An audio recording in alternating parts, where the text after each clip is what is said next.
Welcome to Out of Home Insider, the loudest voice in out of home. Today's guest is Bob Johns. Bob is the president of BOLDSITE Media. BOLDSITE Media creates immersive digital brand experiences at destination retail and entertainment landmarks like the Grandscape Lifestyle Center in Texas and the 3.2 million square foot American Dream Mall just minutes outside of New York City. Coming up through the ranks as an account executive, Bob's story is a timeless example of being curious and willing to evolve. Bob shares how he made the jump from broadcast television to out of home and how he never looked back. We talk extensively about the American Dream property, a top 10 destination retail and entertainment center with the largest indoor ski slope in the United States, the largest indoor theme park, a wave pool where a famous New York Yankee allegedly took early morning surf lessons, and loaded with premium retail. And with 138 synchronized digital screens, the opportunity to reach a sophisticated New York area audience with disposable income, destination retail is sure to be one of the hottest opportunities of the year for brands that want to create immersive experiences and contextual moments. So, without further ado, let's go. Welcome, everybody, to the Out of Home Insider Show, a podcast like no other, hosted by the one and only Tim Rowe. Get ready to have some knowledge dropped on you and to be entertained, because nothing's more valuable than food for your brain. So sit back, relax, we're about to dive in as the best industry podcast is about to begin. Boom, here we are. Bob, thanks for being here. Thanks for having me. I really appreciate it. And obviously love the lid. So thanks for representing on our podcast here. So absolutely. I tell people, it's a long time coming, by the way. We've been talking about this for way too long. So I know. It feels like a million years ago, and the business has evolved so much since then. So I want to get into how BOLDSITE's evolved over the last couple of years. And anyone listening that wants to get their swag worn, good swag gets worn. So send swag, and it'll probably end up on my person for sure. I'm running out of closet space though. I might have to start thinning the herd on hats. Yeah. Well, next you're gonna get a vest in your closet. So deal, especially for these cold Northeast winters that we're almost through. I know. So yeah. So I've got the Grandscape behind me, and that's in a much warmer place. So let's maybe we'll put our thinking caps on and go on a journey with you. Bob Johns, how'd you get into out of home? Sadly, I'm probably going to give up my age here in a little bit with this. But I out of school, it started on the agency side. I was actually a broadcast media buyer for what is now Kara USA. I don't even know if they call it USA anymore, just Kara. And I was here in New York. I started doing business development for them at kind of a younger age, and they moved me out to Chicago to help kind of build some clients up out there, do new business development on the agency side. And I quickly kind of recognized that as much as I thought at the time that I didn't want to be a media salesperson, I realized I was a media salesperson. Mm-hmm. And it was funny, starting in the broadcast side of the business, was very, you're buying, again, this was, I'll say back in the day, but you're buying your, GRPs, 18 to 49. I need to put together this media buy. It's got to be at this cost per point, and so on. 85% reach, 5 frequency. Yeah, exactly, all that. So I got to put that together, and to me, no offense to the folks in the broadcast business, it just didn't, it didn't do it for me. That's why I kind of started shifting into helping to do business development and so forth. But it was funny that on a lot of the business pitches that I was going on, when clients would, undoubtedly ask, what's new and exciting in media? What can you do for us that's different? I realized that I was always talking to my out of home department, and I was always coming in with ideas that were somewhere in the realm of the out of home landscape. And had started to become friendly with some of the folks at that point from, what was then called TDI, which is now the transit division of Outfront. Lo and behold, I started as a national account executive, in Chicago, I was, obviously primarily responsible for helping to sell all the CTA assets back then.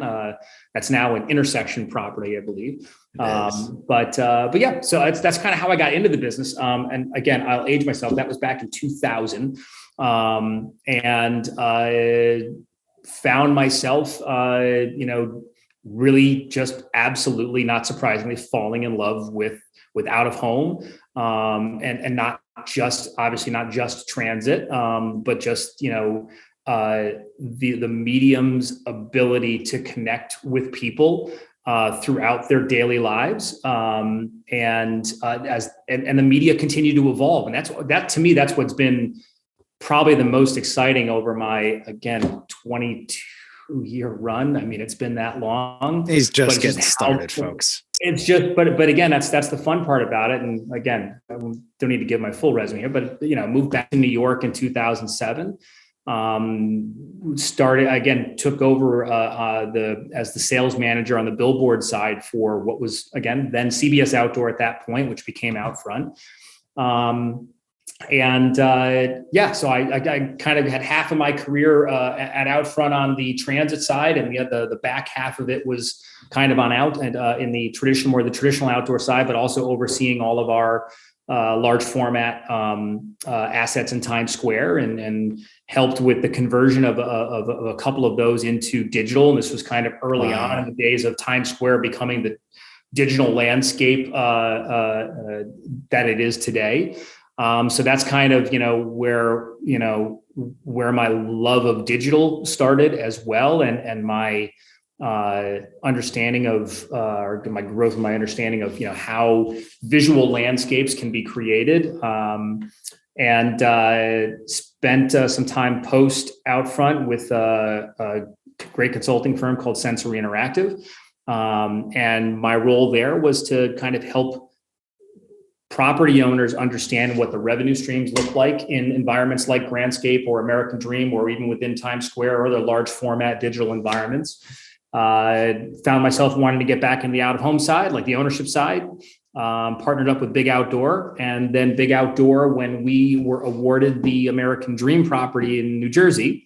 And for folks that don't know about the American Dream, paint a little bit of that picture, because as a New Jersey resident, the American Dream has been, frankly, like, it was an eyesore for longer than it wasn't. But it's a monster project. It's a monster project. Yeah. So again, for those of you out there who don't know what American Dream is, it is a 3.2 million square foot. I'll refer to it as a destination retail and entertainment environment. Over 300 plus stores, restaurants that are all supported by or highlighted by the first ever indoor ski slope in North America called Big Snow. There is the largest indoor theme park in the world, the Nickelodeon Universe theme park. Again, largest indoor theme park in the world. The place is bananas. This is in a mall. This is all indoors. Jersey. This is all 365 days a year of perfect weather for whatever you want to do, right? Right next to like Giant Stadium, right? Right next to MetLife Stadium. Right next to, so when you're Giant Stadium. Look at me. Look at dating. Speaking of dating ourselves. Not that I'm a Giants or a Jets fan, by the way, but nonetheless, yes, it is. It is right next to MetLife Stadium, right at the intersection of Route 3, the Jersey Turnpike. So just massive audiences there. And also, by the way, it's 4.2 miles from the mouth of the Lincoln Tunnel. So, like, again, we all know Lincoln Tunnel traffic, but you could be from Midtown out to American Dream in less than 15 minutes. I mean, come on. It's right there. So there's the water park that's there is the largest indoor wave pool in the world, the largest indoor water park in North America. The wave pool itself can create up to like 6-foot waves. It's got like this crazy, don't even ask me to describe the technology, but it creates surfable waves. My understanding is that CC Sabathia, former Yankees pitcher, would actually go there in the morning and take surf lessons in the morning before the place opens up. Wow! And the places, and there's a NHL size ice rink. There's going to be coming down the road is an indoor karting experience. that's going to launch hopefully later this year. There's a whole luxury wing that's anchored by Saks Fifth Avenue and Tiffany's. There's a 2-story Hermes townhouse there. There's Gucci is the Gucci store, just all high end. Yeah, that's its own section of the retail environment. It's called the Avenue, right? And in all these areas, we have built out these with our partners at SNA Displays, and now through their subsidiary Infuse Digital. We're partnered together with them to help monetize the massive digital platform that they built. And we got involved in this like construction boots and hard hats. Right. Still working on building the mall itself. Yeah, it was. I mean, the water park, the theme park, the ice rink, those were all outside when I first started. They didn't have roofs over them yet. We hadn't built the inside yet. We just literally hadn't built the stuff to go inside. Yeah, it was just dirt, and so it's kind of fun to see renderings come to life when you're working on developments like this. And some of it amazes me sometimes the work that our partners in the design and architecture side of our business, when you're talking about these larger, kind of retail, mixed use, lifestyle center destination environments, it's amazing to see what they create from a rendering perspective and to watch it actually come to life and literally look like the rendering 2 years later or whatever. It's fascinating. But yeah, when we were approached about American Dream, I had a lot of the same, I'll admit, and many of us do who've lived in the New York area for long enough and have seen American Dream evolve to what it is now, to what it unfortunately was back in 2007, 2008. And, it became a shell of a property for a number of years, and to see it evolve and become what our partners at 555 have developed there, it's unbelievable. So anybody, if you haven't been and you've been curious, go check it out, because it's I'm telling you, it's like nothing you've ever been in, unless you've been to Dubai, which I have not, but it's insane. And they saw about 12 million visitors last year, maybe a little bit more than that. So even in the midst of kind of coming through the pandemic, and hopefully we're even more now getting to the end of that, but yeah, it's great. And like I said, our media platform, not only do we have an interior media platform that's 102, we have the luxury network, and we have the other network called the Universe Network. And this is all inside. It's all what I'm talking about now is all inside. It's 138 displays, one network. Every sign, every display is completely synchronized, right? Wow. So every screen is playing the same ad at the same time. So imagine, again, it's not the scale of the size of time, but imagine being in Times Square and literally every single display was running your ad, was running Posh Peanut, was running Mick. It's powerful. So it is, when we as an industry talk about creating unique, immersive brand experiences, that's everything that we wanted to bring to the table. So when I, again, boots on, hard hats, looking at renderings, trying to figure out, okay, what's going to go here and what's going to go there, it was an eye-opening experience for me to like, wow, like we can really create some unreal brand connections here. And one of the conversations I had early on with our partners at SNA was that I'm like, what would it take for us to make sure that every single asset is uniquely addressable? Meaning that, you don't have all of the key, again, and a lot of NetWiz is not terribly unique, but to do it for 138 units in a 3+ million square foot environment, the amount of cable that was run, the amount of fiber.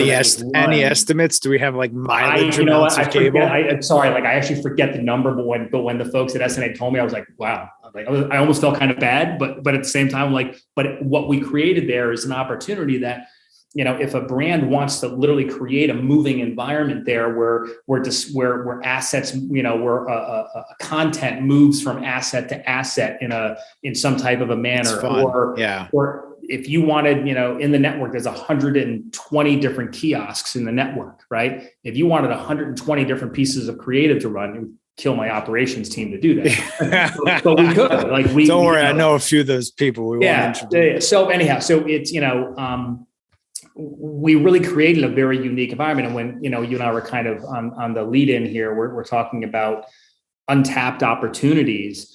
One of them at American, I think specifically at American Dream, is that we haven't really had a client yet that has really taken that to task, right? Has really kind of said, all right, we've got these corridors where there's 4 wall-mounted LCDs coming in from the parking garages on either side that kind of create this immediate brand corridor. Have an auto client come in and have a whatever it is, a Land Rover driving unit to unit. How cool. Back the other side as you're driving down. I think we really haven't had that level of content yet. So I'm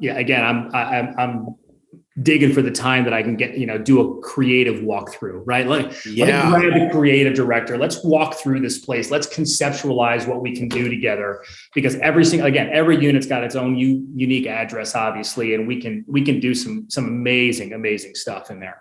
I'd love to talk to you after this, Bob, about a follow-up piece of content. There's a great videographer we've worked with a bunch at One Screen. He's here in Jersey.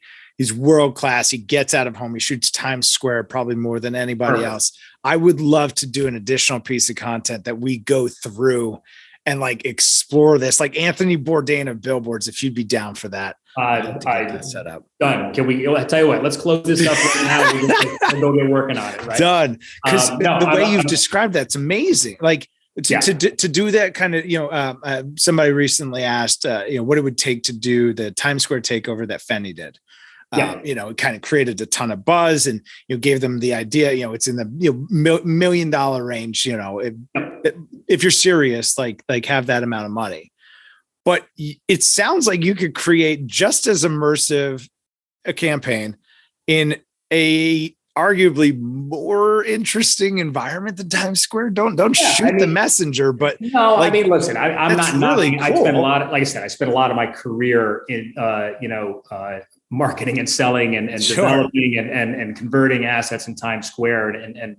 And it's not to knock it all. And quite honestly, it's like I said, I like to think of what we do is, taking the concept of a takeover in Times Square and putting it into the largest destination environment in the country. And that's really what we've tried to create there. We've built an exterior asset. We've got a exterior network of 7 large format digitals that kind of surround all the entry points into American Dream, and also 6 of the 7 actually face MetLife Stadium parking. Wow. So, football season, now that we had, obviously NFL was back this year, it was an absolute home run. In fact, client behind you, we had Mick Ultra actually running on there for throughout the season with our partnership with AB and the folks at Poster Scope. And so we've had some great brands run on that exterior network. And what we're actually building now is kind of the ultimate experience, brand experience at American Dream. Is we're in early development for a 20,000 square foot LED that will wrap around the outside of Nickelodeon. So if you've driven past the outside of the theme park is this, it's this big rounded exterior facade. And we're building a 20,000 foot, or the main display is about 18,000. And there's some tower LEDs as well. So it's just under 21,000 square feet actually. And that's an opportunity for one brand. It's a sponsorship opportunity. We're working with our partners at Paramount Projects. They're my sponsorship partners on the property. And we're just starting to talk to brands about that opportunity, but that's incredible. That is it's a sponsorship opportunity only. It's not a transactional media opportunity. Mm-hmm. It is one brand, multi-year deal. When you get it, you own the entire thing. And I'm telling you right now, Yes, it's the sale. This is the sales guy talking right here, but it will be one of the top 5 displays in the country, hands down. You heard it here first. March 1st. I don't know when this is going to come, but March 1st was the day he said it. Yeah. I'm sure you said it before this too. I probably said it before this. Yeah. I'm sure of it, but like, knowing the area, knowing the traffic, like just right, putting all of the chips on the table that this is a premier world-class destination. Yeah. The audience that it attracts, the audience that it reaches indirectly, just driving past it or at a Giants or Jets game day or a different event, like the impact to the tri-state that touches is really, really significant. We talked a little bit in the lead up about data. Yes. Like, how do you, the opportunity makes sense. Like, I'm over here chomping at the bit. I could think of like a few people that I want to, bring the interior stuff to already. But where do you see the growth coming from for BOLDSITE specifically? Is it through data-driven conversations? Is it expanding relationships? Like, where's the growth coming from? I think right now it's still about some about education and marketing. I had to say, this is a behemoth of again, we're talking about American Dream specifically. Obviously, sure. The project behind you, Grandscape, is another one that that we're really, really proud of as well. But we got our start. I started the company, kind of did a lot of legwork behind it for about a year, and we're getting ready to launch this thing and really go out into the marketplace and start selling media, and the world shut down. Right. So we kind of did a little bit better than we certainly did a lot. Not a little bit, did a lot better than just treading water for a little while, waiting for things to open back up. And when they did, it became a bit of a slow roll of kind of doing that, but I don't think, it's tough to, when you don't have this platform. I hate saying that's why I'm very appreciative to be here and talking, and hopefully a lot of people listen to have you.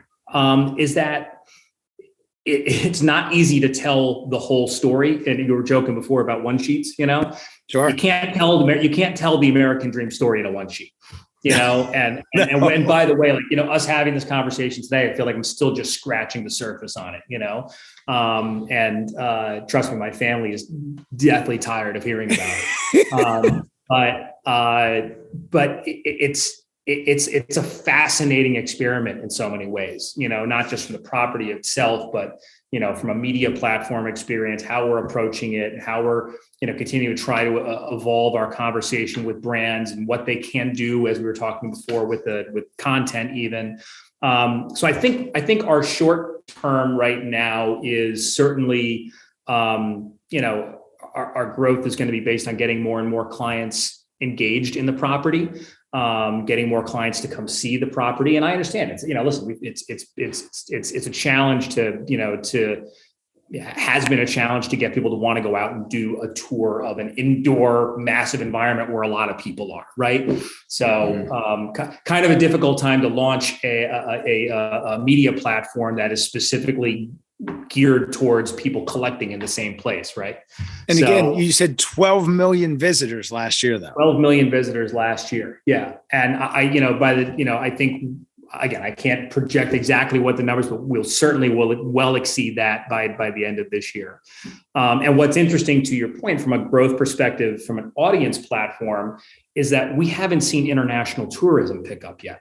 Great point. So, and I think that, the numbers that we're seeing for the most part are people coming from the tri-state area and/or Western Pennsylvania or DC or whatever. But like the hot spot, we're talking about Placer AI, right? So right, I like to look at Placer AI and kind of say, like, all right, so how do we differ from other? There's nothing else like us as far as American Dream, but you've got other major retail properties in northern New Jersey, right? So I like to look at the heat map, or like, where are their people coming from and where are people coming from? And what I've seen time and time again, every time I look at this, is that the American Dream audience, right, is that we're pulling not only just from northern New Jersey and central New Jersey. Our hot spot, it includes all of New York City, all the way up into Westchester, hot pockets in Connecticut, all the way into Long Island. And there's no other, there's no retail center, and again, I don't want to name competitors or anything like that, but no retail center in Northern New Jersey draws that much from it. Maybe one does, but not all of them. Right. So it's interesting when you look at it, we're talking to advertisers. And of course, listen to our agency clients out there. I'm constantly pitching. I get the RFP for New York City for a particular brand. And I'll be like, listen, this makes sense for American Dream. Here's the reason it does. I know you're looking for New York City, but understand that our hotspot, our audience is coming from New York City, right? So we're not just getting Northern New Jersey. So when you look at, our ability to pull in an audience is that, like I said, we're not just another mall in New Jersey, right? You have an audience, and how do you audience, and we have a draw that's coming in, and people are coming there. Listen, if you're looking to go buy a new pair of running shoes, you're going to go to your local, whatever your local malls, right? Sure. That's not why you come. It's not, maybe you want to buy a new pair while you're there, but you're coming for the experience of America. You're making a day of it. This is something that we're putting the kids in the car and we're going to it. It's not someplace we're just stopping by on our way out to pick up dog food. Yeah, exactly. Do you find that resonating? Do you find agencies being more receptive of the audience story? Yeah, I've heard, differing ends. Maybe it's a spectrum, but how have you found that resonate? I think it depends on the brand sometimes, and it depends on. Listen, I think that there are a certain number of preconceived notions about we're not buying malls, right? Okay. Right. Okay, sure. Really, I get it. You're not buying mall media. Well, We're not mall media, right? If you want us to be I joke around that I could talk out of two sides of my mouth with that. It's you need us to be a mall. We can certainly be a mall, but we're really not a mall. Sure. Right? So, so I think that we need to kind of break that mold of being put into a certain bucket. And I think that part of the challenge that we have, we've got all of these, amazing partners and amazing platforms that are out there in terms of all the, the various exchanges and the various out-of-home, planning platforms and so forth. And when you're downloading your inventory, you have to pick, not all of them, but many of them, you have to pick a category. So what is this? Right? Classify yourself. Classify yourself. Okay, if I were to classify American Dream, it's destination media, and that's what BOLDSITE, that we feel that we are a destination media company, right? And do you think that there's not a single, that's not a drop down, right? Right. You hit the carrot, and it drops down the menu, and it's are we a mall? Are we place-based? Are we what so we get we got to be put in a bucket somewhere. And I think that's somewhat I hate to say it, somewhat to our detriment at some point, to kind of be placed in that, because we're kind of forging a little bit of new ground with this. And I think, I joke sometimes that I like to think that someday, that drop down carrot is going to have the word destination media in there. Right. And that's what people are, that's what people are looking for. Right. And that's environments, skipping off of American Dream for a second, but, the property that, you and I did some work on at Grandscape in North Dallas is another great example of that. It's within the, North Dallas suburbs. If anybody knows North Dallas, between Plano and Frisco, that entire area of the marketplace has absolutely exploded over the last decade, and that doesn't look like it's got any signs of stopping. There's this massive destination called Grandscape that's anchored by a huge home goods store called Nebraska Furniture Mart. The place is bonkers. But they built this, wonderful mixed-use development lifestyle center. It is outdoor as opposed to American Dream, which is all indoors. So we work, where we work together. But that's another example of, yes, it's a lifestyle center, but we kind of feel like it's a little bit more than just a lifestyle center. It's a destination. It's a place that people from, more than 20 miles away from are going to be coming to, right? It's your stop to the point you're making before. It's your stop for the day, right? We're going to go there to do some shopping. We're going to have lunch. We're going to stay there for a concert on the Great Lawn. Maybe we're going to go to the go-karting place afterwards or whatever it is. It's more of a, like I said, I'll use the word again. It's a destination. As opposed to a shopping center. Yeah, so, I love the classification. And Bob Johns, today, also another momentous day, this March 1st, 2022. What I'm going to do as soon as we get off from recording here, I'm going to the product team and we're going to add it to the one screen directory as a classification. We're fixing that problem today. No longer a problem. Let's talk about Grandscape though, because that was for us. We included the Grandscape in a buy we did. Was it like October? I know it was right around Halloween time, September, October timeframe for great children's clothing brand. Awesome, like born online D2C brand that was scaling, a lot of the same challenges that digital marketers are having. I'm spending $500,000 on Facebook and it's getting more expensive and less effective. I can't measure it. My targeting isn't as good as it used to be. I need to find offline channels that I can profitably and predictably scale customer acquisition. So they came to us and they wanted to test out of home in a market that presented a high likelihood of success in yielding very high lifetime value customers. So we did a number of analyses and identified Dallas, Houston would be two great markets for that. But looking at the market and the way that the client wanted to approach the audience, like static roadside didn't really do it. Digital roadside didn't really do it.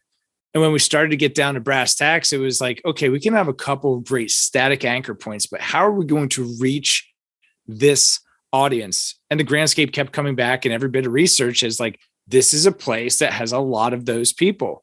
We're trying to reach an audience, women 25 to 55, over $150,000 income with young children in the house or children on the way. And the Grandscape was exactly that. And the opportunity that the brand got to use all of the formats, all of the screens. You got the great big spectacular here in the pond, but you've got digital kiosks. You've got, a number of units. I think, was it 4 different formats on the property that the brand was able to take advantage of, user-generated content, that they were able to take advantage of animation, that they were able to do all of these things, and it drove results. And we were able to measure it back to transactions, people going to the website and buying stuff. And that was really exciting for an advertiser that, again, born online, had never done anything in the real world, was ready to break free. It's that Wreck-It Ralph moment of, hey, I'm going to escape the internet and get out into the real world. And the Grandscape allowed them to do that in a way that created a really big brand impact with a very specific audience. And as we were describing American Dream, and as we've talked a little bit about the Grandscape, mall media, it isn't what it used to be. I went to the mall the other day and I walked through. I'm like, this place used to be crawling with people. And I talked to the guy at the Apple store. I was like, seems a little dead. And he's like, no, it's just how it is, man. Like, there's no people here. Like they come for the Cheesecake Factory and the Apple store. The rest of the mall is completely dead. Yeah. But I saw ads running on screens and I was like, oh no, there's no people here. Like, mall media is not created equal. BOLDSITE is not mall media; it's destination media, and there's a distinct difference. Yeah, and I listen. It's not to knock mall media by any means, and I think that I think brick and mortar retail, and there's obviously there's a ton of research to support it, is still and actually I believe had a growth year last year, surprisingly. Is that traditional, malls, I think, have had to redefine themselves, and, partners of ours like American Dream and like Grandscape have taken the idea of redefining the mall to the next level. Right. There was the evolution, I think, from the mall to, lifestyle center. And I think lifestyle center, again, to me is now transitioning into these larger kind of destinations. And don't get me wrong, I think there's some lifestyle centers out there as well that I would look at them and be like, yeah, I would classify that as a destination as well. Something like, I think at the top of my head, something like the Grove or something like that in LA, right? That these are properties that are well represented by folks in the industry, but perhaps looking at them through a little bit of a different lens than I am at this point. And that's not to say that I've got all the right answers or they've got all the right answers. It's just kind of trying to look at the environment and the way that, this is what it comes down to really, is the way that audiences have the opportunity to interact with those displays in that environment to create a brand experience. That's a big, soundbite right there. But that's it. But that's really what it's about. It's been an exciting journey, to kind of, especially with, trust me, American Dreams had not had its shortages of challenges and still does. But what's proving out though is that the concept is proving itself out from the audiences that are going there. Every single person that you talk to who's been there is just like, I can't believe this place, right? And I talked to people in the Dallas marketplace as well. I said, oh, where do you live in Dallas? I literally ran into a guy yesterday from Dallas.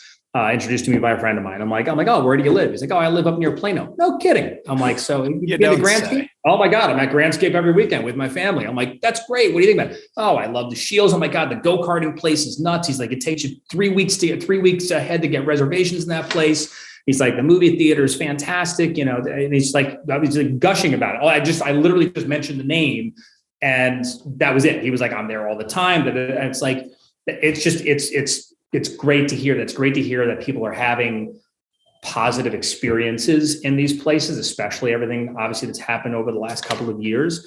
And that people have been anxious to get out and experience life again. And I think people have been, certainly over time, and we've had our bumps and bruises along the way, but the reality is that these destinations, I think, are primed for as we continue to emerge from where we've been at. I think they're primed for great success. I really do. And we're happy to be partners with some of the greatest ones in the country, and we hope to continue to build our platform. We've got a couple of irons in the fire right now in terms of future projects. And hope to be able to continue to partner with the ones that we have now. So, but it's fun. It's been a great ride. Like I said, no shortage of challenges, but that's life. That's life. That's life. So you've got a heck of a story, Bob Johns. There's lots of I think young budding account executives listening to this right now thinking, gosh, where could I be in 20 years? Right. It's incredible to hear this story, the names. I hesitated on sharing the year. I truly did. I think it's great. I think it's really important to hear as somebody who's new to the industry. Like, it makes me think, right? Like, where could my career be in 20 years? Like, it's incredible how much can change when you let things evolve. So thank you for sharing that story and for all the important work that you're doing with BOLDSITE and just creating these are incredible, memorable brand experiences. This has been a lot of fun. Bob, what's the Latin long? How do folks find you? Where do they get in touch?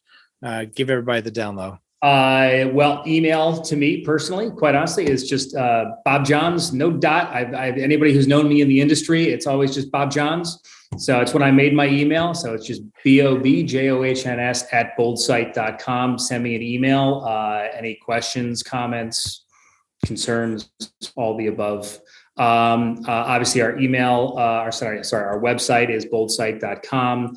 Obviously you can find us on LinkedIn, Instagram. Feel free to follow us. We really didn't even touch on, quite honestly, the evolution of the company. I don't know how much more time we've got here, but coming up against it, but maybe give us a hot take for the follow-up second episode. Real quick. It's, in the middle of COVID, we partnered together with one of my closest industry friends, a guy named John Rieselman. Yep. And he's been doing some work on the West Coast. John is the best. So what we have been doing on the West Coast, in addition to some digital assets, we call it our I-5 domination, right at the Citadel Mall outside of downtown LA. But the biggest thing that we've been having a massive amount of success with, we created a new platform called our Sunset Streetscapes. And we like to say that, if the destination isn't already there, we'll create it.